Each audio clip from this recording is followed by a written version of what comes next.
गणाध्यक्षाय नमः। गुरुब्रह्मा गुरुविष्णु गुरुदेवो महेश्वरः। गुरु साक्षात् परब्रह्म तस्मै श्री गुरवे नमः। वक्रतुंडं महाकायं सूर्यकोटिसमप्रभं निर्विघ्नं कुरु मे देव सर्वकार्येषु सर्वदा। सर्वमंगलमांगल्ये शिवे सर्वार्थसाधिके शरण्ये त्र्यंबके देवी नारायणि नमोस्तुते। కొంచెం మూత తీసినా ఇది నిన్నటి రోజున ఎక్కడి వరకు వచ్చాం మనం? ఆయన పేరేంటి నాన్న? సత్యవ్రతుడికి పూర్వ నామం ఏంటి?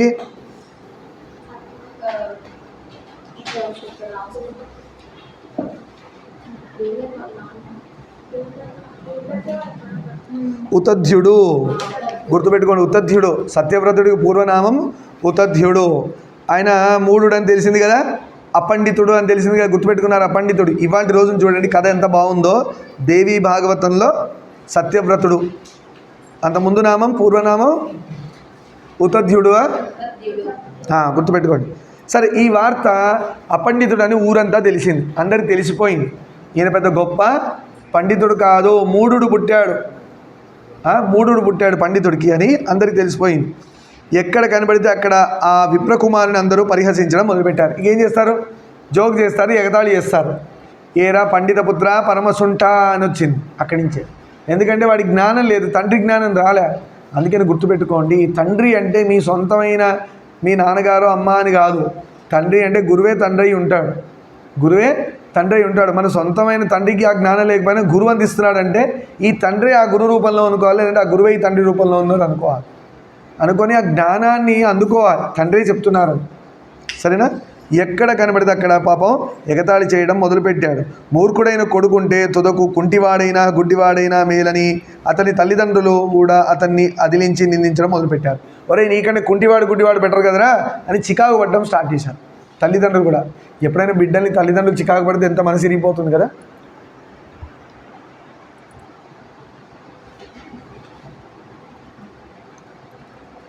అతనికి విరక్తి వచ్చింది. ఇప్పుడు ఆ పిల్లాడికి విరక్తి వచ్చింది.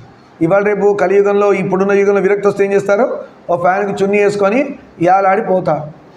ఇప్పుడు విరక్తి అంటే అదొక్కటే సొల్యూషన్ తెలుసు. కానీ ఈ పిల్లాడు ఏం చేశాడు చూడండి. ఇల్లు విడిచి గంగా తీరాన ఒక కుటీరం నిర్మించుకున్నాడు. గంగ దగ్గరికి వెళ్ళిపోయాడు. అంటే ఇప్పుడంతా గంగా భూమని కాదు, మీకు గురువులు ఉన్నారు కాబట్టి గురువు దగ్గర పోతే ఆయన సొల్యూషన్ చూస్తాడు. లేదంటే అమ్మ నా దగ్గర ఫస్ట్ పోవాలి, లేదంటే గురువు దగ్గర పోవాలి. ఇల్లు విడిచి గంగా తీరాన ఒక కుటీరం నిర్మించుకున్నాడు, ఉండడానికి ఒక బస చేసుకున్నాడు. అక్కడెక్కడ? కాశీలో, గంగలో. అక్కడ బ్రహ్మచర్యంలో ఉండడం మొదలుపెట్టాడు. బ్రహ్మచర్య నిష్ట. బ్రహ్మచర్య నిష్ట అంటే ఏ ఆడదాన్ని చూడను, తాకను. అర్థమైంది? బ్రహ్మచర్య నిష్ట అంటే అది. పెళ్లి కూడా చేసుకోవాలి. ఏ పరిస్థితిలోనూ అసత్యం పలకని దీక్ష వహించాడు. నా నోటి నుంచి అబద్ధం రావద్దని పెట్టుకున్నాడు. అది ఒక్కటే నియమం. మిగతావన్నీ ఆయనకి ఎటు తెలియదు. ఎవరడినా అబద్ధం చెప్పద్దు, ఇది ఆయన నియమం. నయం కదా మన సత్వగుణంలో ఒకటన్నా పట్టుకున్నాడు. సత్వగుణంలో ఒక్క లక్షణం పట్టుకొని గొప్పవాడు ఎలా అవుతున్నాడు చూడండి. అది అందుకు మనం డిస్కస్ చేసింది సత్వ లక్షణాలు, రజలక్షణాలు, తమోగుణ లక్షణాలు. ఏ పరిస్థితిలోనూ అసత్యం పలకనని దీక్షలో పెట్టుకున్నాడు నియమం.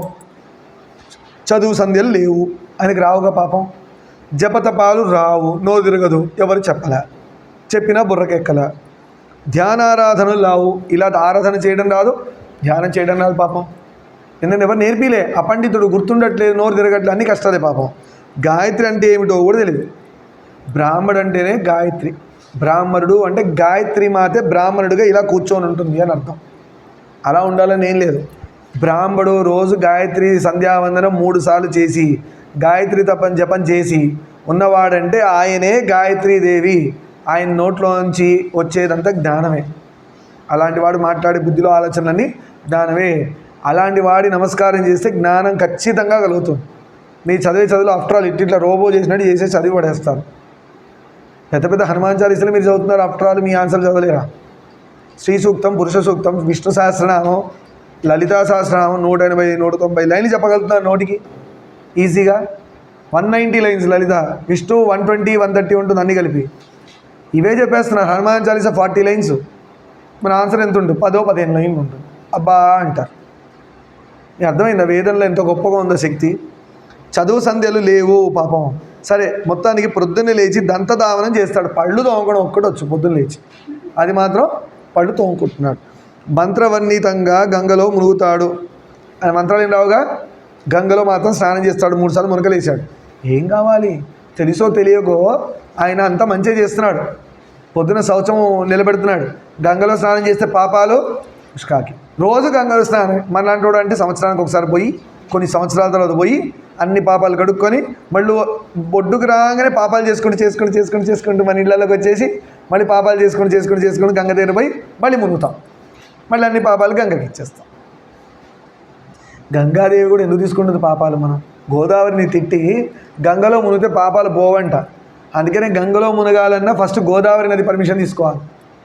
అమ్మా గోదావరి, నేను గంగలో స్నానం చేయాలనుకుంటున్నాను, నాకు ఆ గంగలో మునిగిన పాపాలు పోయి పుణ్యం వచ్చే విధంగా నన్ను ఆశీర్వదించమ్మా అంటే ఆవిడికి చెప్తుంది. అప్పుడు ఆవిడ ఏం చేస్తుంది? ఓకే. అప్పుడు అది ప్రాసెస్. ఇది తెలియకుండా ఎంతమంది గంగా నదిలో మునిగినా పాపం అయితే రాదు, ఉన్న పాపాలు అలానే ఉన్నాయి. ఇంకో కొత్త పాపం వచ్చింది. ఏంటంటే గోదావరిని పట్టించుకోకుండా గంగలో మునిగాడరా వీడు అని పాపం వేశాడు.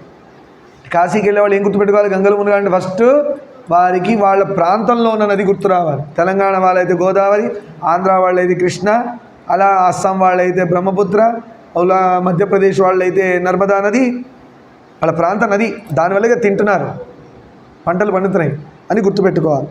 మధ్యాహ్నం వేళ ఎన్నో పండ్లు తెచ్చుకొని తింటాడు. భక్ష్య పరిజ్ఞానం కూడా తెలియదు. ఏవో పండ్లు రాలిపోయి ఉంటాయి, కొన్ని చెట్టుకుంటాయి, ఏవో పండ్లు తెచ్చుకొని తింటున్నాడు. ఆయనకి ఈ పండు ఇది యాపిల్, ఇది మ్యాంగో అనేం తెలియదు. అయినా సత్యాన్ని విడవడు. చూడండి, సత్యం మాత్రం వదలట్లే. అంటే ఆ సత్వగుణ లక్షణం ఆయన వదలట్లే. నేను నిజమే మాట్లాడతా, అసత్యం మాత్రం మాట్లాడను, రజోగుణం నేను నా దగ్గరికి రానియను. అది అంచేత అతన్ని అందరూ సత్యతపుడని పిలవడం మొదలుపెట్టాడు. సత్యతపుడని, సత్యం గురించి తప్పించేవాడు, అందుకే సత్యతపుడు ఆయన పేరు.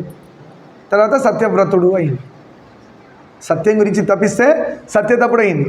అదే వ్రతంగా పెట్టుకున్నాడు కాబట్టి సత్యవ్రతుడు అయ్యాడు. ఎవరికి అహితం చేయడు. ఆయన వల్ల పాపం ఎవ్వరికి నష్టం జరగదంట. ఫోకస్ చేయండి, ఎక్కడో ఉండకండి. ఆయన వల్ల ఎవరికి అహితం జరగదంటే కష్టం రాదు. అంటే ఎవరిని ఇబ్బంది పెట్టాడు, బాధ పెట్టాడు. అక్కడే నిర్భయంగా సుఖంగా నిద్రిస్తాడు. అదే కుటీరం గంగా నది ఒడ్డున హాయిగా అక్కడే పడుకుంటాడు. రాత్రి లేదు, పగలు లేదు, ఏమీ లేదు. ఆయనకి ఎవరితో ఏం భయం లేదు. ఉత్తమ జన్మ పొంది కూడా అలా మూర్ఖుడై ఉండడానికి దైవమే కారణంగా అన్యమేమీ లేదని భావిస్తాడు. నాకు ఇలాంటి కష్టం వచ్చి పడింది, ఉత్తమమైన జన్మ బ్రాహ్మణ జన్మలో ఉండి కూడా నేనేం పలకలేనే, ఇలాంటి కష్టాలు వచ్చాయి, ఇది ఎవరినని ఏం లాభం? ఏ మనిషిని తల్లినంటానా, తండ్రినంటానా, చుట్టూన్న వాళ్ళని అంటారా?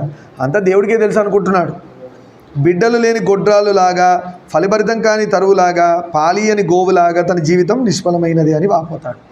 అంటే బ్రాహ్మడు మంత్రాలు రాకపోతే ఇది అని అర్థం. నాలాంటి ఇప్పుడు బ్రాహ్మడు, వాడు పురాణము మంత్రాలు పూజ తెలియకపోతే ఏం ఎగ్జాంపుల్స్తో పోల్చారు? బిడ్డలు లేని తల్లి, గొడ్రాలు అంటారు. ఎందుకు ఆ తల్లి అంటే మనం ఆమెని నిందించాలని కాదు, అది కూడా ఒక కష్టమే. ఫలభరితం కాని తరువు, చెట్లకి పండ్లే లేవు, అదేం చెట్టు బాబోయ్, ఎవరి పనికిరాని చెట్టు. నీడిస్తుంది, ఆక్సిజన్ ఇస్తుంది, అది వేరే సంగతి. పాలి అని గోవు, కొన్ని పాపం వాటికి కూడా డిసీజెస్ వస్తాయి, పాలివ్వదు ఆవు. తన జీవితం నిష్ఫలమైనది అని వాపోతాడు. అదే పూర్వజన్మలో చేసిన పుణ్యాలు బట్టి ఆవులలో అలాంటి ఆవుగా కూడా పుట్టే ఛాన్స్ ఉంది. పాలివ్వని ఆవులాగా, గడ్డి తినని ఆవులాగా, ఇలా ఏవో రకరకాల రోగాలు. మళ్ళీ పశ్చాత్తాపం చెందుతాడు, మళ్ళీ తనలో తనే బాధపడుతున్నాడు. ఏమని? నేను దైవాన్ని నిందించే ప్రయోజనం ఏంటి? నేను దేవుడిని నేను లాభం, నేనేదో పాపం చేస్తుంటే అందుకే నాకు ఈ జన్మిచ్చాడు, కానీ దేవుడు తప్పేముంది, పాపం అనుకుంటున్నాడు. అంటే రియలైజ్ అవుతున్నాడు. దేవుడిని అనట్లే, కష్టం వస్తే దేవుడిని అంటే ఉన్న పాపానికి ఇంకో పాపం యాడ్ చేసుకున్నాడు. నువ్వు చేసిన పాపాన్ని నీకు కష్టం వస్తే ఆయన ఏం చేశాడు? ఆయన ఎందుకు తిరుగుతున్నావు? నేను దేవుడికి గుడి పోనండి, మా ఇంట్లో దొంగలు పడ్డారండి, నేను వ్రతం చేయనండి, ఈ పిచ్చివాడంతా వాగుతుంటారు. అయ్యప్ప స్వామి దీక్ష మాకు కలిసి రాలేదండి అంటాడు. నీ మొహానికి ఒక్కడికే కలిసి రాలి, మిగతా ప్రపంచం అంతా కలిసి వచ్చింది, అందుకే అంత కోట్ల మంది పోతున్నారు. నువ్వు ఒక్కడ ఆఫ్టర్ ఆల్ పోకపోతే బోడిలింగం ఎవరికి ఏం లాస్? ఎవరికైనా లాసా? స్వామికి ఏమైనా తక్కువ? భక్తులకి నీకుండాలి బుద్ధి, అలాంటి స్వామిని మిస్ అయితే దాన్ని దీక్ష వేసి పోవాలి. నాకు ఇలాంటివన్నీ వినబడుతూ ఉంటాయి. ఏంటంటే అయ్యప్ప స్వామి దీక్ష మాకు కలిసి రాలేదండి, కష్టాలు. నువ్వు ఏమో చేసావు, అందుకే నీ మొహానికి వచ్చినాయి కష్టాలు. ఇంకొకటి, ఒకసారి అయ్యప్ప స్వామి యాత్ర బస్సు వెళ్తుంటే పడిపోయి లోయలు అందరూ చచ్చిపోయారు. అయ్యప్ప ఉన్నాడా లేదా? అసలు అయ్యప్ప నిజమైతే వాళ్ళు చావద్దు కదా, ఈ పిచ్చి మాటలని మాట్లాడతారు. అయ్యప్ప ఏం చేశాడు? వాడు యాత్ర అంతవరకు రాసి ఉంది జీవితం, ఈయనేం చేస్తాడు అంటే దీక్ష చేసేస్తే చిరంజీవి అయిపోవాలా? నల్లబట్టలేని చిరంజీవి, ఇక శివుడితో సమానం, లేదంటే బ్రహ్మతో సమానం, చావకూడదు. ఇక అలాంటి అందరూ నల్లబట్టలు వేసుకొని కూర్చుంటారు. ఇక చచ్చబడేవాడు ఇంకా అందరూ ఇట్లా ఉంటే ముసలోళ్ళు అయినా కూడా నల్లబట్టలే ఉంటాయి.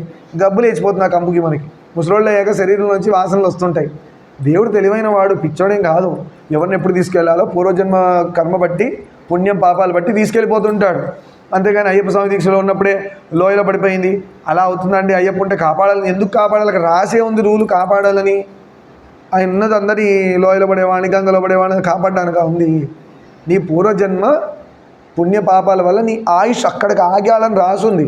నువ్వు దీక్షలో ఉండగా పోయావు. నువ్వు వేసుకోకపోయినా కూడా పోతావుగా. వేసుకోకపోయినా కూడా ఆ టైం వస్తే పోతావు. దానికి దీక్షకు సంబంధం లేదు. నీ అదృష్టమైన దీక్షలో ఉండకపోయావు. స్వామిలో కలిసావని ఒక నమ్మకం, అది వాడి అదృష్టం. అంతేకాదు స్వామిని తిట్టకూడదు, తీసుకెళ్ళి నరకంలో పడేస్తాడు యముడి దగ్గర అని. మళ్ళీ పశ్చాత్తాపం చెందాడు. దైవాన్ని ఏమీ లాభం తిట్టి అని అనుకుంటున్నాడు. ఇది నా పూర్వజన్మకృతమైన కర్మఫలం. ఇది రావాలి మనకి. కష్టం వస్తే నేను చేసుకున్న తప్పే కదా, దేవుని తిట్టేం లాభం అని దేవుని ఇంకా గట్టిగా పట్టుకోవాలి. అదే చూస్తాడు ఆయన. వీడికి కష్టాన్ని ఇచ్చానంటే నువ్వు పూర్వజన్మలో చేసిన పాపం వల్ల వాడికి కష్టం ఇవ్వాలి, తప్పదు. పుణ్యం చేస్తే మంచి కూడా ఇస్తాడు. అలానే మనం మంచి గుర్తుపెట్టుకోం. ఇంట్లో మంచి ఏసీ వేసి కూర్చుంటాం. దేవుడా, వెంకన్న, వెంకటేశ్వర, నాకు మంచి ఎంత హాయిగా ఏసీని ఇచ్చావు, ఎంత చాలి. ఎవరన్నా అంటాడు చల్లగాలి ఇచ్చావని? ఎవడు అంట అసలు? హాయిగా గురకొట్టి పడుకుంటాడు. కష్టం వస్తే మాత్రమే తిట్టడానికి బయలుదేరుతాడు. కానీ వాడికి పెళ్ళయినా, పెళ్ళి కుదిరినా, ఓ మంచి భార్యని ఇచ్చినా, ఓ మంచి పిల్లల్ని ఇచ్చినా, ఓ మంచి ఉద్యోగం ఇచ్చినా, శాలరీలో హైక్ ఇచ్చినా ఎక్కడ దేవుడు గుర్తురాడు. కావాలంటే గుర్తుపెట్టుకోండి మీరు. మన సుఖాల్లో దేవుడిని మనం ఇన్వాల్వ్ చెయ్యము. అదే మనం చేసే పెద్ద బ్లండర్. ఆయన వెయిట్ చేస్తాడంట పాపం. ఒరే వీడి ఇంట్లో కళ్యాణం కుదిరింది, ఫస్ట్ ఇన్విటేషన్ నాకు ఇస్తాడేమో అనుకుంటాడు. అప్పట్లో ధర్మాత్ములు పెళ్లి కుదిరితే, ఒడుకు కుదిరినా, అమ్మాయి ఏమైనా ఫంక్షన్లు అలాంటివి వచ్చినా ఫస్ట్ వాళ్ళ ఇంటి ఇలవేలుపు చెప్తారు. మేము మా నేత్ర విషయంలో, మా శుభశ్రీ విషయంలో ఏ వచ్చినా కూడా మా వెంకన్నకు చెప్పుకున్నాం. అలా పెళ్లి టైంలో కూడా ఫస్ట్ వెడ్డింగ్ కార్డు తీసుకెళ్ళి తిరుపతిలో అక్కడ ఇచ్చొస్తాం, హుండీలో వేసి వస్తాం. పని కట్టుకొని పోయి ఫస్ట్ పెద్ద నువ్వే మా ఇంటికి, నీకే ఇస్తున్నాం వెడ్డింగ్. ఇది రావాలా.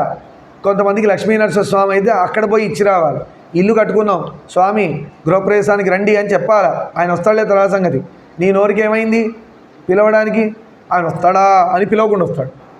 భీష్ముడు చేసిన తప్పదే. ధర్మం తెలిసి చెప్పలే. ఏమైంది కృష్ణుడు అని బాణాలు వేసి కొట్టించాడు. ఎందుకైనా కొట్టించావంటే ధర్మం తెలిసి చెప్పకపోతే ఎవరికైనా ఇదే పనిష్మెంట్.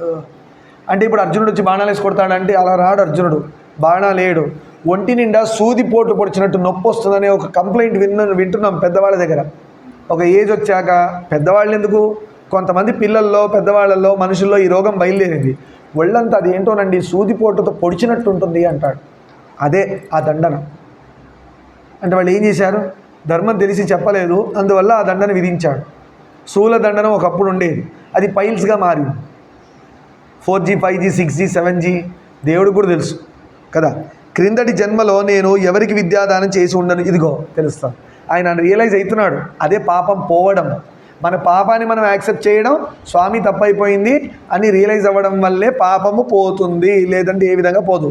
మళ్ళీ కనుక ఆ రియలైజేషన్ లేకుండా దేవుని కనుక తిట్టారా, చచ్చారే, మళ్ళీ డబల్ అయి కూర్చుంటే ఇంకా కష్టాలు వస్తాయి. ఎవ్వరికి నేను విద్యాదానం చేసి ఉండను, అందుకే నా నోరు కట్టేసావా స్వామి, నేను మూఢుడనే పుట్టాను, అపండితుల్లా పుట్టాను, నాకు ఏ విద్య రావట్లేదు అనుకుంటున్నాడు. కనీసం ఒక శాస్త్ర గ్రంథమైనా ఎవరికి ఇచ్చి ఉండను. ఎవరైనా పురాణాలు చదవంటే కొని దానం చేయాలి. అంటే ఇస్కాన్ వాళ్ళు ఇప్పుడు భగవద్గీతలు ఇస్తున్నారు చూసారా, మా ఇంట్లో ఉందంటే కూడా కొనమంటారు. అదేంటో నువ్వు కొని ఇంకోళ్ళకి అంటారు. ఇదొక్కటే నాకు నచ్చలేదు, ఇదొక్కటే నాకు నచ్చలేదు. అదర్వైజ్ అంతా బాగుంది. ఇస్కాన్ ఒకసారి పోయాను వాళ్ళ దగ్గరికి, భగవద్ను కొని ఇంకోళ్ళకి అంటాడు. నా దగ్గర నుండి స్వామి అంటే ఇంకోటి కొని అంటే అదేదో నువ్వే ఇచ్చేయచ్చు కదా, నువ్వే ఇచ్చేయచ్చు కదా, కొనిమ్మంటాడు. అందరి దగ్గర డబ్బులు ఉంటాయా? మళ్ళీ కోట్ల ఉన్న ట్రస్ట్ అది. లేదంటే ఒక భగవద్గీత పారాయణం పెట్టాలా, డొనేషన్స్ అన్ని కలెక్ట్ చేసి అందరికి ఒక ఫ్రీ బుక్ డిస్ట్రిబ్యూషన్ భగవద్గీత ఇచ్చేయాలి. డొనేషన్స్ వస్తున్నాయి కదా, కోట్లు రావని అనంతు చాలా కోట్లు వస్తున్నాయి. అదే మళ్ళీ దీనిలో మళ్ళీ ఇంకో చోట చూశాను, అది కమెంట్ నెగిటివ్ అని కాదు కానీ ఓకే, మనిషిని తక్కెటలో కూర్చోబెట్టి అంత పుస్తకాలు భగవద్గీత పక్కన పేరుస్తారు. ఇది కూడా ఇస్కాన్లోనే చూసా. అర్థమైందా? వాడి వెయిట్ ఎంత ఉందో అన్ని భగవద్గీత పుస్తకాలు వాడు కొని దానం చేయాలి. ఏమో రకరకాలు. ఇవాళ ఇంకో వీడియో చూసా, పెళ్ళిలో ఎవరో వెంకటేశ్వర స్వామిలా తయారు చేసి వెంకటేశ్వర స్వామిలా చేపెట్టుకొని తిరుగుతున్నాడు. ఇలా పెళ్లి దంపతులు వాళ్ళు వచ్చేసేసి స్వామివారి చేతి అక్షతలు పెడితే ఆ స్వామి ఇట్లా అక్షతలు వేస్తున్నాడు. వెంకటేశ్వర స్వామి డ్రెస్ వేసుకుంటే వెంకటేశ్వర స్వామి అయిపోతాడా? అంటే దీర్ఘ సుమంగళి భవంగా ఆవిడ 100 years కొట్టేస్తుంది. ఏమిది? పెళ్లి చేసుకొని తిరుమల పోవచ్చు కదా, ఏంటి అది కూడా బద్ధకం వచ్చేసింది అప్పుడే. సరే ఎవడెవడో బదులు ఆ రూపానికి ఒకటి ఉంది కాబట్టి మనం తప్పుగా అనకుండా చాలా బాగుందండి ఐడియా, కానీ తిరుమలకు పోండి అని చెప్పాలి. లేదంటే దగ్గరలోనే వెంకన్న గుడికి పోండి, డ్రెస్ వేసేసి వాడి దేవుడైపోయి ఏమో మరి ఏమో రకరకాల కలియుగం కదా, అన్నీ చూడగలుగుతాం. ఇంకా మన అదృష్టం ఇంకెన్నెన్ని చూడాల్సి వస్తుందో. అందుకని వద్దు దేవుడా. ఓం త్రయంబకం యజామహే సుగంధిం పుష్టివర్ధనం ఉర్వారోగమివ బంధనాన్ మృత్యోర్ముక్షీయమామృతాత్ అనుకొని స్వామి పండిన పండు ఎలా మన తీగ నుంచి రాలి పడిపోతుందో అలా చాలా ఈజీగా నన్ను నీలో కలిపేసుకో, ఇబ్బంది పెట్టకుండా అని చెప్పి ఏదో రోజు టక్మని గాలి ఆపేసి నువ్వు పట్టుకపో శివ అంటూ ఉండం కదా అని చెప్పాలి. రోజు దేవుడిని ఇది సిన్సియర్గా ప్రే చేయాలి. మిగతావన్నీ ప్రే చేస్తాం. అసలైన డేంజర్ ఎక్కడుందంటే ముందు వచ్చే చావు. అది ఎలాంటి చావు వస్తుందో తెలియదు ఎవరికి, ఎప్పుడు వచ్చి వస్తుందో కూడా తెలియదు ఆ చావు. కొంతమంది నిద్రలో పోతారు, కొంతమంది పిక్నిక్ వెళ్తుంటే పోతారు. చూస్తున్నారు రకరకాల యూట్యూబ్లో ఎలాంటి రకరకాల చావులు ఉన్నాయో. కానీ స్వామి నీ నామం నోటి మీద ఉన్నప్పుడు శివ శివ శివ హరి హరి హరి అంటుండగా రావాలి స్వామి అని ఒక సిన్సియర్ రిక్వెస్ట్. ఇలా చెప్పారనుకో పెద్దవాళ్ళు తిడతారు, ఏంట్రా చావు కోరుతున్నావు, నువ్వు అడిగేగా ఇచ్చాడు ఆయన, చాక్లెట్ కాదు ఇట్లా తీసి ఇవ్వడానికి. ఏ రోజు టైం వస్తుందో ఆ రోజు మనం అడిగిన రిక్వెస్ట్ ప్రకారం శివ అంటుంటే పట్టుకెళ్తాడు. అదే కదా మనం అనుకుంటాం.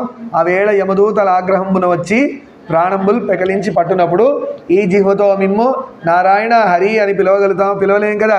అందుకనే అదే ఇప్పుడుగా కౌంట్ చేసి నన్ను అప్పుడు తీసుకెళ్ళిపో, ఇప్పుడన్న హరినామము శివనామం అప్పుడన్నా అనుకొని తీసుకెళ్ళిపోవయ్యా అంటున్నాం. ఇది తెలివైన భక్తుడు చేసే పని. తీర్థాటనం కానీ సాధు సేవ కానీ దివ్యోపాసన కానీ ఎన్నడూ చేసి ఉండను. ఎప్పుడు ఒక గ్రంథం ఒకరికి ఇచ్చి ఉండను, ఒక సాధువుని సేవ చేసి ఉండను, ఒక దేవుడి గుడికి పాదమన్న పెట్టుండను ఆ పుణ్యక్షేత్రంలో. అలానే ద్విజోపాసన కానీ ఒక బ్రాహ్మడికి కూడా ఏది నేను చేసి ఉండను, గాయత్రి చేసి ఉండను అని చెప్తున్నాడు. నా తోడి మునిపుత్రులందరూ వేద శాస్త్రాంగ పారగతులయ్య. నీతో పాపం పుట్టిన వాళ్ళందరూ పాపం వేదాలన్నీ నేర్చుకొని గొప్పవాళ్ళుగా మారిపోయారు. ఏదో దైవయోగం చేత నా బ్రతికిలా అయ్యింది. దేవుడిది మన కష్టం వస్తే అదే అర్థం, దేవుడి ఇన్వాల్వ్మెంట్ ఉంది కాబట్టే కష్టం. శివుడికి తెలియంది చీమ కూడా కుట్టదు అంటారు. చీమ కుట్టడమే శివుడికి తెలిస్తే నీకు వచ్చే కష్టం గురించి తెలియదా? అప్పుడు ఎవరి దగ్గర పోవాలి? నువ్వు శివుడి దగ్గరికే పోవాలి. దైవబలం లేనిదే పురుషకారం వ్యర్థం. బ్రహ్మ ఇంద్రాది దేవతలు కూడా కాలవ సంగతులు. ఏదో రోజు బ్రహ్మ పోవాలి, ఇంద్రుడు పోవాలి, అందరూ పోవాల్సిందే. నేను కూడా ఏదో రోజు పోతానన్నట్టుగా ఆయన అనుకుంటున్నాడు. కనుక కాలం దుర్తిక్రమం. ఎవ్వరూ కాలాన్ని అధిగమించలేరు, దాటలేరు. ఆ కాలస్వరూపుడైన కాలభైరవుడే దాన్ని కంట్రోల్ చేస్తూ ఉంటాడు.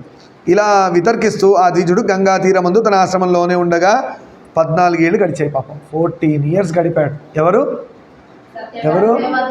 సత్య వ్రతుడు కాలేదు ఇంకా, తప్తుడు తప్పించిపోతున్నాడు. తప్పించడం అదే తపస్సు. శివ శివ శివ శివ తపస్సు అంటే ఏంటి? వాడు లోపల బయట అంతా శివుడే. తప్పించిపోతున్నాడు. స్వామి నువ్వు కావాలి, నీకు ఆకలేస్తే తినాలి, ఏదో తినాలని పరిగెట్టుకుంటే లేదు తింటాడు చూడు.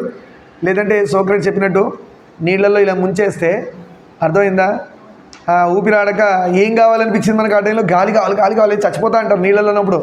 అంత తప్పించుకోవాలంట దేవుడి కోసం, అప్పుడు దొరికిపోతాడు కృష్ణుడు. ఏ నియమ నిష్టలు లేవు, కానీ సత్యవ్రతాన్ని మాత్రం అణుమాత్రం కూడా అతిక్రమించకుండా పాలించేవాడు. 14 ఎక్కడ కూడా అయినా నియమాలు పాటించలేదు, నిష్టలు పాటించలేదు, ఏమీ పాటించలేదు. ఒక్క వ్రతం పాటించాడు. ఏంటది? సత్యం. అందుకనే అందరికీ తెలిసి అందరూ ఆయనకి సత్యవ్రతుడు అని పేరు పెట్టేశాడు. అతడు సత్యవ్రతుడని, ఎన్నడూ అనృతం ఆడడని, అంటే అబద్ధాలు ఆడడని అందరూ అతన్ని ఒక విధంగా ప్రశంస చేస్తున్నారు. అమ్మయ్య ఈయన గుడ్ సైన్ వచ్చింది. ఫస్ట్ ఇన్ని రోజులు తిట్టిన ప్రజలు ఈయనని మెచ్చుకోవడం స్టార్ట్ చేశారు. ఒక్క రీజన్లో ఈయన ఎంత గ్రేట్ అంటే ఎప్పుడు అబద్ధం చెప్పడరా, నిజమే చెప్తాడు అనే ఒక ప్లస్ స్టార్ట్ అయింది. ఇన్ని రోజులు తిట్లే ఉన్నాయి పాపం, కనీసం మెచ్చుకోవడం అన్న స్టార్ట్ అయింది. ఇట్టుండగా ఒకనాడు యముడులాగా క్రూరాకారుడైన ఒక వేటగాడు వచ్చాడు. బాణాలన్నీ ధనస్సులో సంధించి ఆ అరణ్యంలోకి వేటకు వచ్చాడు. ఇప్పుడు జాగ్రత్తగా వినండి, ఆ బీజాక్షరం ఇప్పుడు వస్తుంది. పందిలాగా సౌండ్ ఒకటి వచ్చింది అనుకున్నాం కదా, వరాహన్ సౌండ్, అదే దాని గురించి వస్తుంది. ఇప్పుడు జాగ్రత్త వినండి, ఆ కథకే నడుస్తుంది. ఒక అడవి పందిని కొట్టాడు బాణం వేసి. ఆ శరవిద్ధమైన వరాహం భయవిహ్వలయ్యి పరుగున మున్యాశ్రమం దగ్గరకు వచ్చింది. మొత్తానికి ఈయనున్న ఆశ్రమం వైపుకి వచ్చింది, మునికుమారుడున్న ఆశ్రమం వైపుకి వచ్చింది. ఓకేనా? అది గజగజ వణికిపోతుంది, దాని శరీరం నుండి రక్తం ధారగా స్రవిస్తుంది.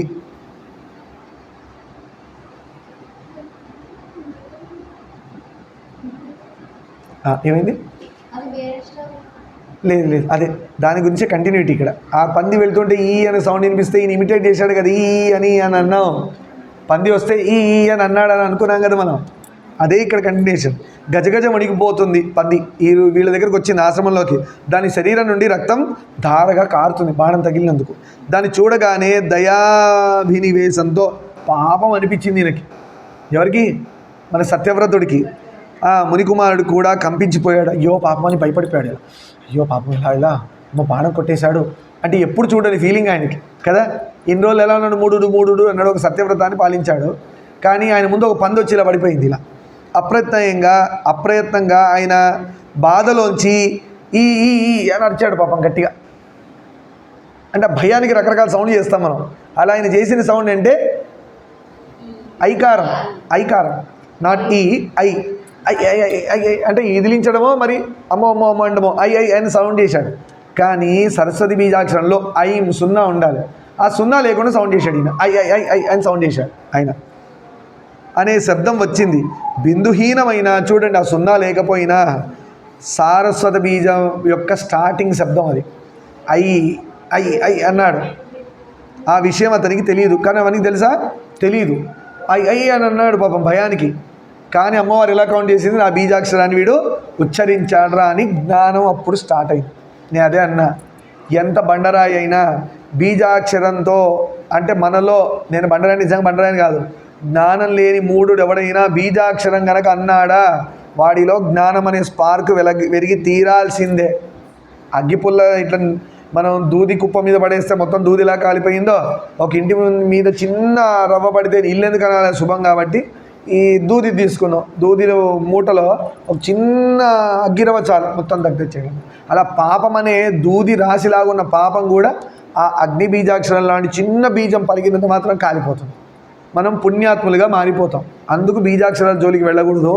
అవి అగ్ని విస్ఫోటకాలు అంటారు. వాటిలో అగ్నితత్వం ఉంటుంది, బ్లాస్టింగ్ పవర్ ఉంటుంది.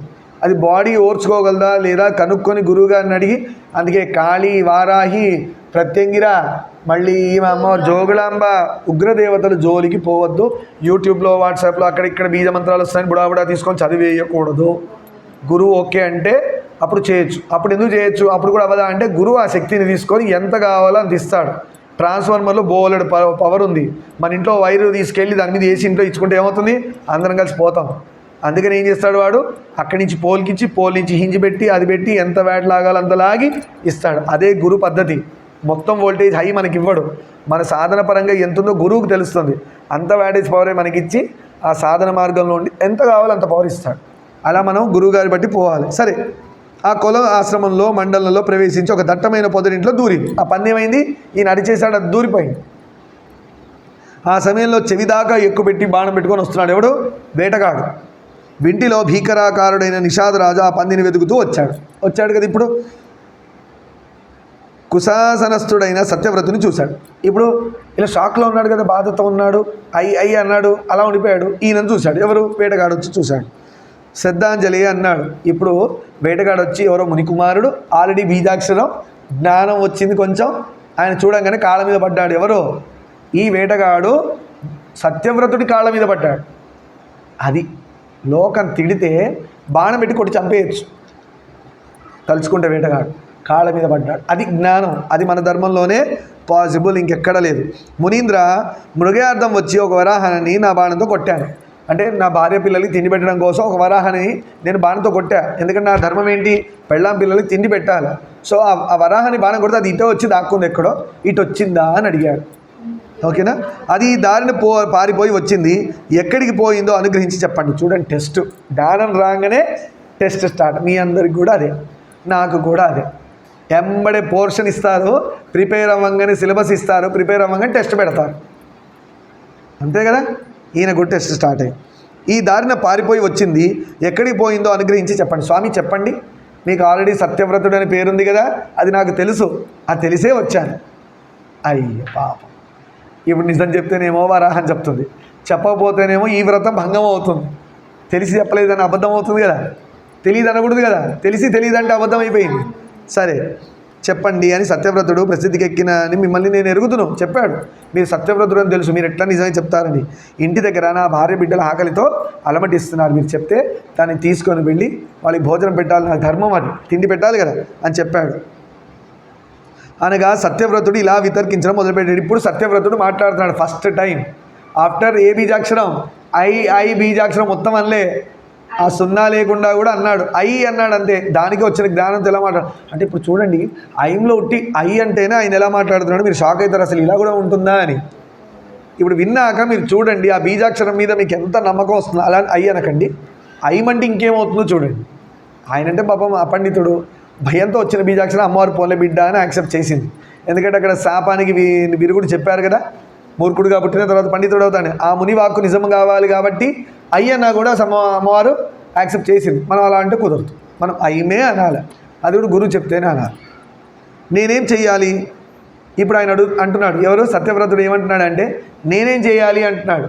అంటే వరాహం ఇటు వచ్చిందా అంటే నేనేం చేయాలి, సత్యం చెబితే శృతార్థితుడనైన ఈ నిషాదుడు సూకరాన్ని చంపేస్తాడు. ఒకవేళ నేను నిజం చెప్పాను అనుకో, ఈ వేటగాడు పందిని చంపేస్తాడు, చెప్పకపోతేనేమో అసత్య దోషం వస్తుంది అని ఆలోచించి మౌనంగా ఉన్నాడు కొద్దిసేపు. దోషభూయిష్టంగా అయినప్పటికీ నిజ బీజాక్షరాన్ని ఉచ్చరించడం చేత ఆయన లోపల అమ్మవారు జ్ఞానాన్ని ఇచ్చింది. అమ్మడే కామ్గా ఉన్నాడు కదా, ఇరుక్కుపోయాడు కదా, ఇప్పుడు కాపాడాల్సింది ఎవరు, అమ్మవారు రావాలి. ఎందుకంటే ఆయన అసత్య దోషం రాకూడదు, ఇటు వరాహాన్ని చావకూడదు. ఇప్పుడు ఆయన లోపల జ్ఞానం ప్రవేశించి ఎలా మాట్లాడుతున్నాడు చూడండి. పూర్వం వాల్మీకి మహర్షి నోటి నుండి ఇలానే వచ్చింది, ఏమని వచ్చింది, మానిషాద అప్రయత్నంగా శ్లోకం వచ్చింది అన్నాం కదా, బాధలోంచి, బాధలోంచి శ్లోకం వచ్చింది. వాల్మీకి మహర్షి నోటి నుంచి ఆ క్రౌంచ పక్షిని వేటగాడు కొట్టినప్పుడు ఎలా బాధలో వచ్చిందో అలా మానిషాద ప్రతిష్టాంత్వ మగమా శాశ్వతి సమాహ యత్ క్రౌంచ మిథునాదేకం అవధీహి కామమోహితం అని అలా శ్లోకం ఎలా వచ్చిందో అలా ఈయన నోటి నుండి కూడా దేవి అమ్మవారి యొక్క దయ వల్ల ఒక శ్లోకం వచ్చింది. యా పశ్యతి నసా బ్రూతే యా బ్రూతే సాన పశ్యతి, యా పశ్యతి నసా బ్రూతే యా బ్రూతే సాన పశ్యతి అహో వ్యాధ స్వకార్యార్థిన్ కిం పృచ్ఛసి పునః అని అడుగుతున్నాడు. అంటే దీని మీనింగ్ చెప్తున్నారు చూడండి. చూచేది చెప్పదు, కళ్ళు చూస్తున్నాయి, కళ్ళు ఏమైనా చెప్తాయో మాట్లాడతాయి కళ్ళు, ఈ జ్ఞానం ఎట్లొచ్చింది చూడండి, కళ్ళు చూసాయి కానీ అవి చెప్తాయా, చెప్పదు. ఏదైతే చెప్పాలనుకుంటుందో అది చూడలేదు కదా, మరి వరాహం వెళ్ళాం నోరు చూసిందా, చూడలే. ఏవైతే చూసాయో అవి చెప్పాలనుకుంటాం కానీ చెప్పలేకపోతున్నాయి. ఏదైతే చెప్పాలనుకుంటుందో అది చూడలేదు కాబట్టి చెప్పలేదు. చెప్తే చూడకుండా చెప్తే అబద్ధం అవుతుంది కాదా, లాజిక్ ఎలా ఇరికిచ్చాడు చూడండి. చూసేదేమో చెప్పలేదు, చెప్పేదేమో చూడలేదు అని చెప్పాడు. ఎందుకు మాటికి నన్ను అడగడం, నన్ను ఎందుకు అడుగుతున్నావు మాటికి, నువ్వు నా కళ్ళు చూసాయంటున్నావు, అవి ఏమైనా చెప్తాయా, చెప్పవు. నేను నోరుతో చెప్తామంటే నా నోరేమో దాన్ని చూసిందా, చూడలేదు, నేను ఎలా చెప్పనయ్యా, నన్ను ఎందుకు అడుగుతున్నావు, ఇరికిచ్చాడు ఇప్పుడు ఆయన్ని. భావం ఇది, చూచేది సర్వసాక్షి అయిన పరాంబిక. ఇప్పుడు అర్థం ఏంటంటే అంతటా చూస్తున్న జ్ఞానపరంగా చూస్తే అంతా చూసేది ఎవరు, అమ్మవారు. ఈ జీవుడు ఏం చూశాడు, ఏం చూడు, ఈయనకేం తెలియదు, ఈయన ఏం చూస్తున్నాడు, ఇదే చూస్తున్నాడు. కానీ అంతటా గమనించేది పరాంబిక, ఆవిడ సాక్షి, అవునా. ఆమె చిత్స్వరూప, వస్తు ప్రకాశతత్వం, చిచ్చక్తి యొక్క కార్యం.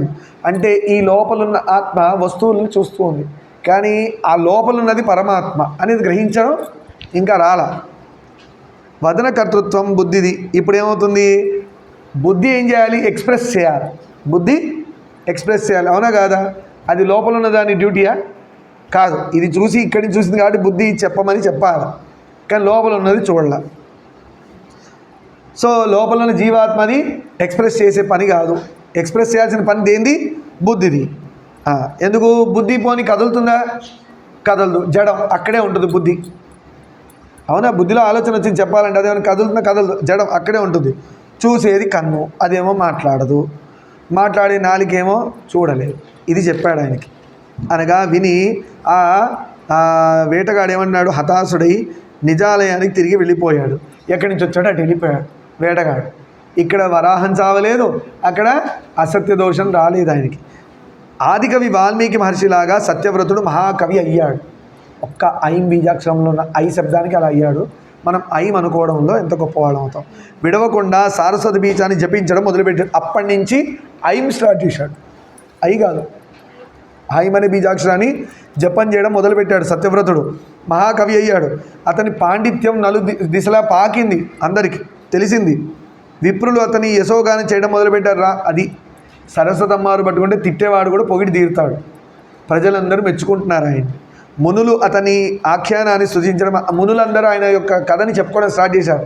సరస్వతమ్మారు గురించి మాట్లాడినప్పుడల్లా ఈ ఐం బీజాక్షరం పెట్టి సత్యవ్రతుడి కథ చెప్పడం స్టార్ట్ చేశారు. ఆ నోట అతని ప్రతిభా ప్రభావాలు అతని తల్లిదండ్రులకు కూడా తెలిసాయి. అన్ని బంధువర్గాన్ని తెలిసాయి. వాళ్ళు వచ్చారు, తీసుకొని వెళ్ళారు, సత్యవ్రతుడిని ఇంటికి పట్టుకుపోయారు. కావున జనమేజయ ఆదిశక్తి అయిన పరాదేవిని సభక్తికంగా ఆరాధించు, వేదో బోధిత విధిని దేవి యాగం నిర్వర్తించు. ఇప్పుడు జనమేజయుడికి వ్యాస భగవానుడు ఏం చెప్తున్నాడు? అమ్మవారి యాగం చెయ్యి. అది అమ్మవారి శక్తి అంటే. మూఢుడైనా కూడా ఐంకార భీక్షాక్షరంలో ఐమన్నా కూడా అంత గొప్పవాడయ్యాడు. అలాంటి అమ్మవారిని పట్టుకోని జనమేజయుడికి చెప్పారు. ఎవరు? వ్యాస భగవానుడు. ఆమెను స్మరించిన, ధ్యానించిన, చూడండి, అమ్మవారిని స్మరణ చేసిన, అమ్మ అని పిలిచిన, మనమ్మని కాదు ఆ అమ్మ, లేదని మనమ్మలో ఆ అమ్మని చూసుకున్నా పర్లేదు అని పిలిచిన, కీర్తించిన, తుదకు అంటే కీర్తించడం అంటే అమ్మవారి యొక్క గొప్పతనాలు ఇప్పుడు చెప్పుకున్నాం కదా, ఇది కీర్తించడం. తుదకు కేవలం నామోచ్చరణ చేసిన, శ్రీమాత్రే నమః, శ్రీమాత్రే నమః, శ్రీమాత్రే నమః, అది అమ్మవారిని పిలవడం. మీకేం కావాలో ధర్మమైన కోరికలు అమ్మవారు తీరుస్తుంది. ప్రపంచంలో ఈనాడు మన కళ్ళ ఎదుట నానా విధ కష్టాలు అనుభవించే దురదృష్టవంతులందరూ తొలి జన్మలో అమ్మవారిని ఆరాధించి ఉండరు. ఇప్పుడు మన చుట్టూ చూస్తున్న ఇంతమంది కష్టాలని వాళ్ళు ఎవరు అమ్మవారి ఆరాధన చేయట్లేదు, అందుకే కష్టాలు ఉన్నాయని చెప్తున్నారు. అమ్మవారి ఆరాధన చేస్తే కష్టం ఉండి తీరదు, అంతే, కష్టమే ఉండదు ఇంకా వాడి జీవితంలో. వారి కష్టాలకు కారణం అదే. అంటే అమ్మవారి ఆరాధన కష్టాలు ఉన్నవాళ్ళు చేయాలి, కష్టాలు లేనివాళ్ళు చేయాలి. ఎందుకు? కష్టం రాకూడదు కాబట్టి. అదే రీతిగా ఈ జన్మలో సకరేశ్వర్యాలతో అలరారుతున్న వాళ్ళు, ఇప్పుడంతా బాగా ఉన్నవాళ్ళు, సంతోషంగా ఉన్నవాళ్ళు అందరూ పూర్వజన్మలో అమ్మవారి ఉపాసన చేసి ఉండాలి అని చెప్తున్నారు. వారి భోగభాగ్యాలకు సౌఖ్యాలకు అదే హేతువు, ఇందులో సందేహం ఏమీ లేదు. అమ్మాయి దీనిలో ఎవరు డౌట్ పెట్టుకోవద్దని చెప్తున్నారు వేదవ్యాసుల వారు. నేను ఈ దేవీ మహత్యాన్ని గురించి ముని సదస్సులో లోమసుని వలన విన్నాను. లోమసుడు అనే ఋషి వేదవ్యాసుల వారికి చెప్పారు. కనుక నీవు కూడా భక్తితో దేవిని, అమ్మవారిని ఆరాధించు అని వ్యాస మహర్షి చెప్పగా జనమేయ మహారాజు అంటున్నాడు, దేవా, ఈ దేవి యజ్ఞని ఎలా ఉంటుంది విధానం? అమ్మవారి యజ్ఞం ఎలా చేయాలి? దాని పద్ధతులు ఏంటి? దానికి ఏమేమి వస్తువులు కావాలి? ఆ ద్విజులు ఎలా ఉంటారు, అంటే దానికి పూజ చేసేవాళ్ళు ఎలా, అవన్నీ మీరు చెప్పి నన్ను అనుగ్రహించండి అని చెప్పారు. ఆ యాగం చేస్తాను అని జనమేజయుడు వ్యాస భగవాను చెప్పిన చోట మనం శుభం పలుకుతాం. రేపటి రోజున ఆ దేవి యజ్ఞ విధి తెలుసుకుందాం. సర్వం శ్రీ ఉమామహేశ్వర పాదారవిందార్పణమస్తు. లోకాన్ సమస్తాన్ సుఖినో భవంతు. శాంతి శాంతి శాంతి.